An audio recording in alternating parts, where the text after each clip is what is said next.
నష్టాల్లో ఉన్న ఆర్టీసీని లాభాల్లోకి తీసుకొచ్చేందుకు తెలంగాణ సర్కార్ కృషి చేస్తోందని ఆర్థిక శాఖ మంత్రి ఈటెల రాజేందర్ తెలిపారు. ఆర్టీసీ ప్రజల ఆస్తిగా భావించే ప్రతి నెల 75 కోట్లను ప్రభుత్వం ఇస్తోందన్నారు. ఆర్టీసీ చైర్మన్ సోమారపు సత్యనారాయణతో కలిసి మంత్రి ఈటెల కరీంనగర్ బస్స్టేషన్ ని తనిఖీ చేశారు. బస్టాండ్లోని షాపులను, పరిసరాలను పరిశీలించారు. నష్టాల గురించి ఆరా తీశారు. ఆర్టీసీని నష్టాల నుంచి గట్టెక్కించేందుకు అధికారులకు మంత్రి తగిన సూచనలు, సలహాలు ఇచ్చారు.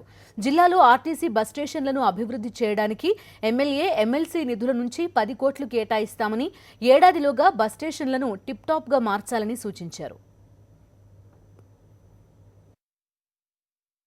నగరాల్లో అయితే విద్యార్థులకు, ఉద్యోగులకు పాసులు ఇచ్చి ఆర్టీసీ కొంత నష్టపోతుందో ఆ నష్టాన్ని కూడా జిహెచ్ఎంసీ భరించాలని చెప్పి నెలకు 18 కోట్ల రూపాయలు ఆర్టీసీకి ఇస్తున్న సందర్భం.